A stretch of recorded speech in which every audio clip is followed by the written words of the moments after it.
Entonces tenemos que sentarnos.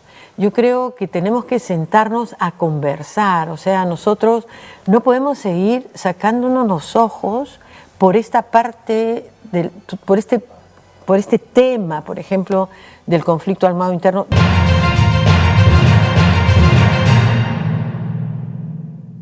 Se cumplen 20 años de la entrega del informe final de la Comisión de la Verdad y Reconciliación, un documento fundamental para entender lo que vivió nuestro país en el periodo del 80 al 2000. Un documento, por cierto, perfectible, humano, mejorable, pero discutible en todos los niveles. Antes que la negación por parte de algunos, más útil es discutirlo y conversarlo. Y esta mañana quiero conversar justamente con Sofía Maher, es integrante de la Comisión de la Verdad y Reconciliación. Ella vivió todo el proceso de trabajo del informe. ¿Cómo estás, Sofía? Bienvenida. Hola, buenos días. Siempre un gusto. Encantada. Y Jenny Dador también está con nosotros, secretaria ejecutiva de la Coordinadora Nacional de Derechos Humanos. Y es que la CBR también empujó e impulsó el trabajo posterior de los organismos de derechos humanos. Bienvenida, Jenny. Hola, Carlos. Gracias Sofía, buenos días. Hola. Bueno, a ver, ¿cómo comenzamos? Sofía, ¿cómo describirías en general, yo sé que es difícil, el impacto que tuvo el informe final o que ha tenido el informe final a 20 años? ¿Es un impacto positivo, es un impacto negativo? ¿Cómo lo colocarías? Yo, de frente recontra positivo, yo creo que desde el momento en que se crea la Comisión de la Verdad, es un reconocimiento de todas las víctimas, miles de víctimas, que son consideradas ciudadanas y ciudadanos de este país, porque nosotros en la Coordinadora Nacional de Derechos Humanos se crea además esta coordinadora para buscar justicia para todo lo que estaba sucediendo, y estamos hablando del año 1984, 83, y recién se crea una Comisión de la Verdad en el 2000, ya te imaginas la cantidad de años que las mujeres, fundamentalmente los familiares desaparecidos, exigían que le dieran una explicación dónde estaba su familiar. Y entonces la misma creación de la Comisión de la Verdad es un reconocimiento que dice, oye, ustedes son ciudadanos y ciudadanas de este país, que lo que les ha pasado es un asunto público y es algo que el Estado tiene que atender. O sea, yo te digo, para mí eso ya es la sola creación, un hito, ¿no?, en este país. Yo creo que... ¿Tú coincides con eso, Jenny? Sí. ¿Con lo que plantea Sofía? Por supuesto, sí, por supuesto que el solo hecho de crear la comisión es un proceso en sí sanador para el país, pero además es un proceso de construcción de una verdad. Necesitábamos escucharnos entre todas y todos, y ahí se recogen los testimonios de más de 20.000 personas, ¿no? Que estuvieron en las audiencias y dieron testimonio. Y lo otro también porque, bueno, en lo personal, yo pertenezco a una generación que vivió, ¿no?, su adolescencia y sus años de estudiante en medio de esta violencia. Y yo creo que además, terminado ese trabajo de la comisión, además era un momento donde mi generación vivía con esperanza, ¿no? En el país teníamos la esperanza de que llegábamos a la democracia y íbamos a construir una sociedad mejor para todos, ¿no? Y yo creo que eso, esa posibilidad de tener un instrumento que decir, acá hay unas recomendaciones y con esto quizás podamos evitar volver a vivir todo esto que nos ha pasado, ¿no? De acuerdo. ¿Y cuál es el logro más importante que ha tenido la Comisión de la Verdad, Sofía? Son varios, ¿no? Pero uno primero es una manera de hacer la historia, de escribir una historia de manera diferente. O sea, se escribió, se revisó este periodo de la historia desde el ciudadano de a pie, ¿no? Del que la sufrió, no del que está en el poder, no del que está en los cargos de responsabilidad o los académicos que escriben una historia. Eso no creo que haya ningún capítulo de la historia del Perú que se haya escrito con la gente de a pie y que su versión es la que se recoge. O sea, ¿qué te pasó? ¿Cómo la viviste? ¿Cómo te afectó? ¿Qué sucedió? Eso es algo, creo que queda, y seguramente en el país vamos a necesitar varias comisiones de ese tipo para revisar varias partes de nuestra historia, ¿no?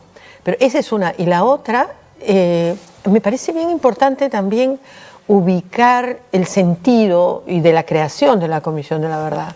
Y es en el marco de la justicia, de alcanzar justicia. Justicia no solo es el ir a los tribunales, ¿no es cierto? Claro. Justicia también es reparación, justicia también es garantías de no repetición y la justicia penal también, ¿no?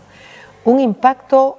Sofía, y ahí Sí. tú no agregarías, por ejemplo, yo creo que la Comisión de la Verdad que nosotros tuvimos en el país, porque estamos hablando de 20 años atrás, en ese momento, o sea, fue una de las primeras comisiones que incorporó además todo un capítulo para los crímenes de violencia sexual, ¿no? Porque, mira, por ejemplo, ahora estamos a 50 años también del golpe de Estado en Chile, ¿no? Están ellos en todo su proceso de lo que ocurrió con la Unidad Popular y recién están discutiendo y sacando a luz algo que sus comisiones de la verdad no hicieron, que allí hubo crímenes de violencia sexual. Guatemala no lo hizo. Hace poco pudimos Así conversar es. también con la que fue fiscal en su momento, ¿no? Rocío Paz, ¿no?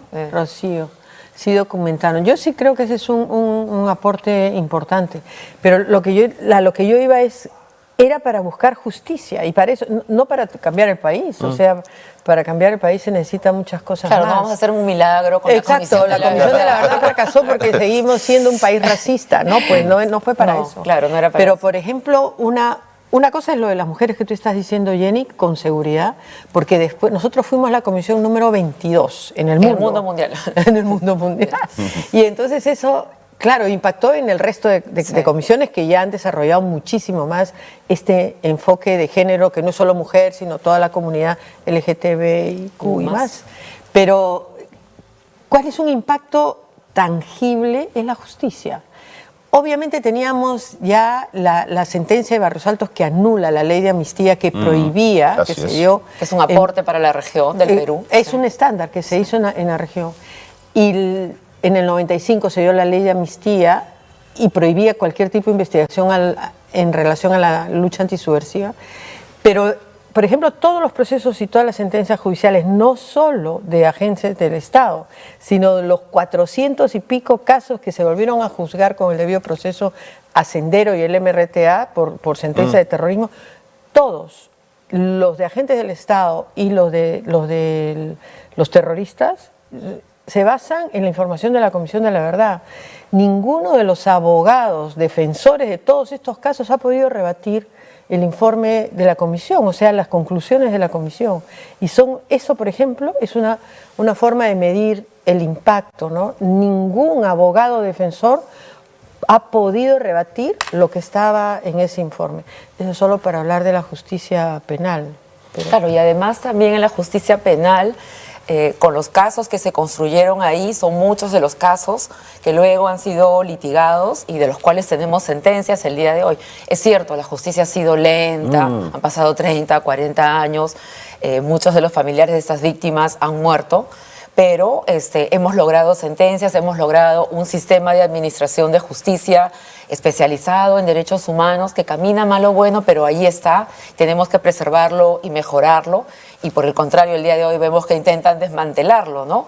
Yo creo que esos también son avances muy importantes. Ahora, la justicia también se ha demorado porque, quieras o no, existe el espíritu de cuerpo también en las instituciones, ¿no? Que están siendo procesadas, no se nos proporciona la información completa, los nombres, los sujetos, quiénes exactamente integraban, etcétera. Hay una serie ahí de limitaciones, o muchos también están prófugos, ¿no? Exacto, sentencias que no se están ejecutando, ¿no? Claro. No los están buscando. Mira, otra cosa, yo te digo, ¿cómo es otro impacto ya de la Comisión de la Verdad? Y justo cuando empezábamos, ¿no? La Comisión de la Verdad no le puedes pedir que transforme el país con problemas de raíces, ¿no? Que tenemos desde la República, desde la formación de la República. Pero ¿qué es lo que hace la Comisión de la Verdad?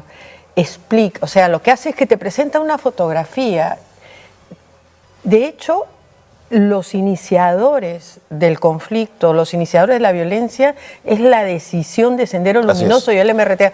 Eso no es Y la discutible. comisión lo dice clarísimo, además. está escrito. Y entonces el Estado responde, pero responde de una manera absolutamente brutal y en vez de cortar más rápido hace que el conflicto sea más amplio, ¿no? Pero la cosa, a lo que voy es esto. La pandemia, el COVID, el Estado, el gobierno no fue responsable del COVID, o sea, la pandemia fue una pandemia mundial. Claro. Pero ¿qué es lo que reveló la manera en que el Estado peruano pudo para enfrentar cómo estaba, para enfrentar la pandemia? nos dimos cuenta que el sistema de salud pública era un desastre. No había sistema. 150 creo eran los únicos, esta UCI, ¿no? No había más. Y se murieron cientos de miles de personas. Mira, y eso es lo que pasa con la Comisión de la Verdad. La Comisión de la Verdad tiene una cosa fundamental, enfocada en la víctima, qué es lo que pasó con ellas y cuáles eran sus responsables y colaborar con la justicia. Pero nos dice, oye, explica, te dice, ¿no?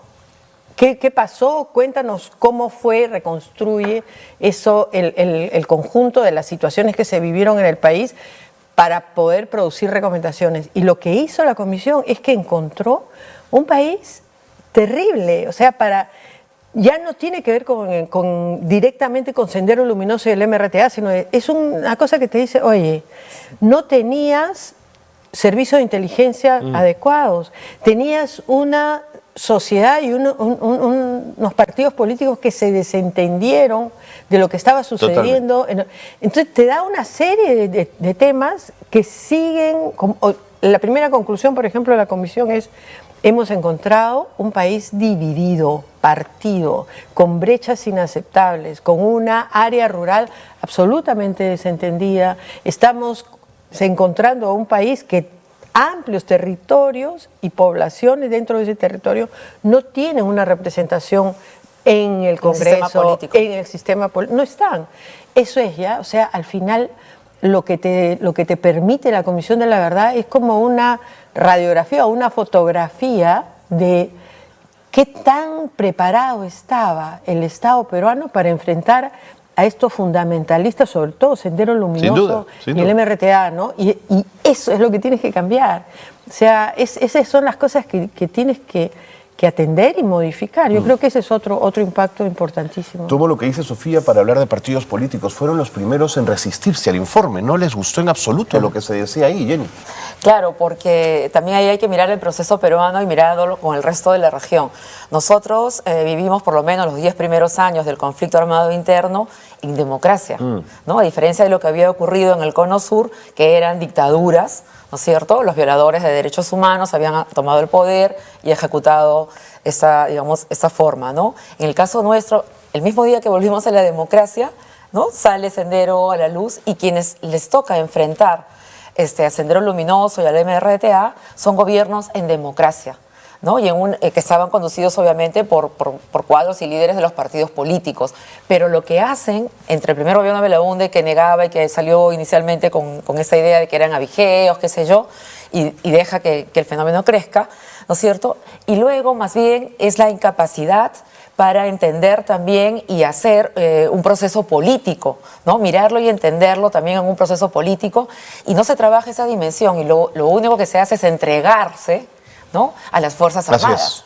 Y se le da incluso a las Fuerzas Armadas el control total de los territorios. Prácticamente estábamos hablando de gobiernos, o sea, estábamos a nivel de país en una democracia, ¿no? Pero en muchos territorios del país el control era cívico-militar, ¿no? Entonces era la autoridad militar la que regía la vida en esas comunidades. Claro, subordinó a todas las autoridades políticas. Exacto, y eso es lo que también se le reclama a los partidos políticos, y se le reclama que no fueran también capaces, ¿no? De tener esa lectura y de parar las violaciones a derechos humanos, por lo menos las que se estaban dando desde el Estado. Las violaciones de derechos humanos fueron por todos lados, ¿no? Fue un tema generalizado.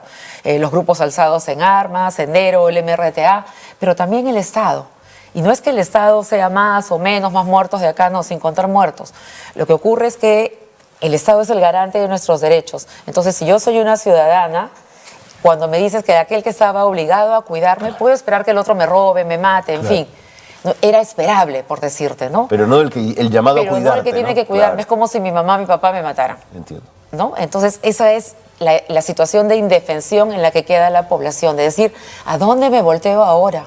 ¿No? Y solo quedaba en este caso las instancias internacionales, la denuncia pública, la movilización, con los riesgos que eso significó, ¿no? ¿Crees que las Fuerzas Armadas, a 20 años del informe final, han asimilado el informe, lo han hecho suyo o sientes que todavía hay resistencias muy grandes a lo que el informe dijo, Sofía? Es difícil, ¿sabes? Yo creo que están divididos, ¿no? Yo creo que es algo que también... Tú que has compartido con ellos, digamos, en la generacionalmente, que comisión hemos misma. conversado, ¿no? Yo conversaba, me acuerdo, durante la comisión, ¿no? Con el que era en ese momento el comandante general del Ejército, y decíamos, oye, tienes que dar la información para que estábamos individualizando responsabilidades. Yo ni hablar, o sea, eso investiguen ustedes y verán quiénes son responsables. Y entonces ahí conversamos y decíamos, mira, ya, está bien, nosotros vamos a seguir una investigación porque teníamos que individualizar responsabilidades, pero mientras ustedes, Fuerzas Armadas, no verbalicen y digan con claridad que se equivocaron y que lo que hicieron estuvo mal. Mira, la Comisión de la Verdad ha documentado 122 masacres por agentes del Estado. No digamos de Sendero, porque o sea, ya Sendero Sabemos. es el iniciador. Así es, de son los esto. asesinos por excelencia. Son terroristas Así que están es. en la cárcel. La otra, y ninguno de esos se ha arrepentido, pero para nada. Siguen, además, sus seguidores reivindicando el pensamiento de Gonzalo. Pero yo te digo, si es que las Fuerzas Armadas no dicen, oye, eso que pasó de tal año a tal año estuvo mal. Detener a una persona, llevársela a un cuartel y después ejecutarla, estuvo mal. Si no lo verbalizan, no va, o sea, se va a volver a repetir. ¿Qué es lo que, y lo vemos Se está ahora, repitiendo. ¿no? Exacto. Entonces tú, ¿qué narrativa, cómo estás formando a esas criaturas, a los chiquitos que están de soldados, a los nuevos que quieren ser policías? Siguen repitiendo una narrativa cuando uno escucha a algunos del servicio de inteligencia, que algunos ya no están en servicio, pero que te hablan como que en las movilizaciones Sendero había revivido y que el terrorismo estaba un poco más o menos que ya tomando el poder, y así han sacado a los chiquitos a combatir. Entonces, eso es, creo que, fundamental. Si es que no vas a individualizar, ya no individualices, pero tienes que condonar. Mira, yo estaba en reuniones después de que presentamos en la Comisión de la Verdad con una promoción de inteligencia del Ejército, de que estaban preparándolos, pero claro, en actividad. Y entonces le decía, me rebatían, oye, ¿cómo puedes estar hablando tú no tienes idea de derechos humanos, ¿no? ¿Cómo puedes estar exigiendo si esta era una lucha no convencional? Y entonces no sabíamos dónde estaba el enemigo, cualquiera podía ser el enemigo, ahí no se aplican las leyes. Por eso era tierra arrasada. Y entonces, pero ahí tienes que ver, ahí hay una cosa de racismo concepción, también. sí, claro. Pero le digo, oye, pero no, nosotros, tú tienes las armas, yo no tengo armas. Si yo no te controlo a ti, si yo no te estoy exigiendo que cumplan los derechos humanos, los reglamentos, mañana no te gusto, sacas tu pistola y me matas. Le digo, yo me tengo que proteger, tú tienes que seguir las reglas. Y le digo, pero ¿por qué han violado? Ya, me decía ella, no vamos a tapar el sol con un dedo. Sí, es verdad. Es verdad. O sea, sí, Gracias. en privado sí te aceptan, pero no lo verbalizan para afuera. Como institución tampoco, ¿no? Pero es que es terrible porque Oficialmente, siguen claro. formando así. Mira, ¿qué pasó durante el conflicto? En ese entonces era la leva, ¿no es cierto? Claro, había llevaban leva. a los chiquitos. Llevaban, incluso habían varios que eran menores de Sí, edad, de un montón. 17 años, 16 años, que los llevaban y de frente los mandaban a las zonas de emergencia.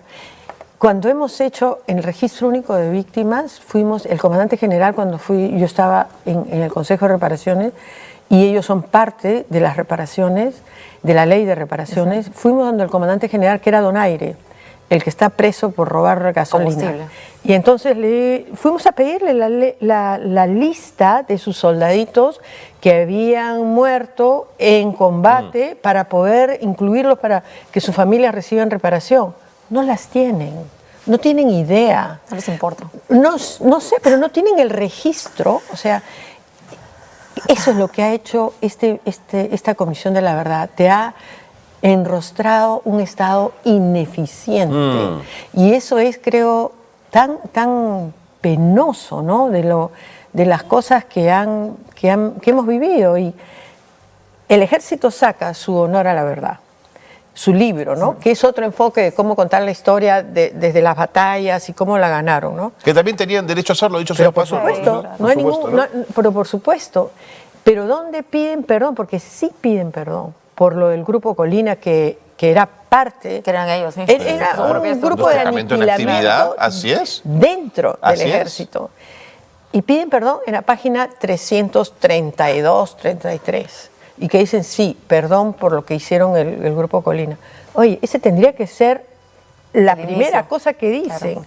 Creo que al final no sé si están divididos. No sé si estoy hablando demasiado, pero tengo otra anécdota. ¿Puedo? No, sí, por favor. En esta misma línea, ¿no? Porque era esto, estábamos en el juicio de Ajomarca en Castro Castro, y mientras el general Mori, que era el jefe del comando ahí, estaba haciendo su defensa, afuera tenías a los reservistas, terruqueando a los familiares de los que De las habían víctimas. asesinado, de las víctimas, y los terruqueaban. Y entonces yo me acerco y les digo a estos reservistas, les digo, oye, ¿qué hacen? ¿Cómo puedes estar terruqueando a esa que ha sido la víctima del ejército, a los que lo han asesinado? ¿Has escuchado a tu jefe lo que está hablando allá adentro? Él está diciendo que él es inocente y que los culpables del Son asesinato ustedes. son ustedes. Son los soldados, él no dio ninguna orden. Casi me matan, o sea, son como... O sea, no lo quieren entender, no quieren entender que los jefes, que son los responsables de haber hecho un terrible diseño y una estrategia de guerra, al final se lavan las manos y echan la culpa al que está ahí en campo. Y ni siquiera tienen la lista de los que han muerto, de sus soldaditos. Bueno, pero eso tiene que ver con los procesos de formación, incluso, Ajá. ¿no? En este caso, si eran a través de la leva o del servicio militar, los soldados, digamos, o sea, hay un proceso de deshumanización, o sea, la supuesta formación, ¿no? Militar, para que estén preparados para ir al campo de guerra, digamos, es justamente deshumanizarlos, ¿no? Y además, este corporativismo, ¿no? Entendido de esa manera, y el de ellos, incluso el control entre ellos es eso, ¿no? Aquel que hable, pobre de él, o sea, los pactos de silenciamiento son muy, pero muy fuertes. Y lo que nos falta avanzar justamente se topa muchas veces con esto, ¿no? Y lo estamos viendo, aunque tengas toda la evidencia que tengas, lo van a negar hasta el final, ¿no? Parecen esos hombres infieles cuando el amigo le dice, tú niega todo, o sea, más o menos en esa misma lógica, ¿no? Y lo otro también es, yo creo, una de las cosas que también nos ha faltado trabajar, y quizás por eso hasta el día de hoy escuchamos también eso, es, o sea, ¿qué ha pasado justamente en la cabeza de esta gente? En la gente que estuvo en el frente. O sea, en resumidas cuentas yo me pregunto, ¿qué hacemos con nuestros torturadores? Porque están en medio de nosotros, son parte de esta sociedad, están circulando hoy día con nosotros. O sea, ¿qué hacemos con ellos? ¿No? De hecho, muchos de ellos no van a ir a la cárcel, ni tuvieron una comisión directa, digamos, en los hechos. Pero están, ¿no? ¿Cómo quedaron después de esas afectaciones? No ha habido tampoco un proceso de trabajo en la sociedad Entiendo. con ellos, ¿no? Y el concepto de reconciliación, ¿cómo encaja en estos 20 años, Sofía? Después de verdad, después de justicia. Sí, ahí el concepto que asumió la Comisión de la Verdad era la del nuevo pacto social. Así es. O sea, no es posible reconciliar un país que nunca ha estado reconciliado, un país que encontramos partido, dividido, pero claro, es como una aspiración, ¿no? O sea, tienes que emparejar el piso si quieres estar reconciliado.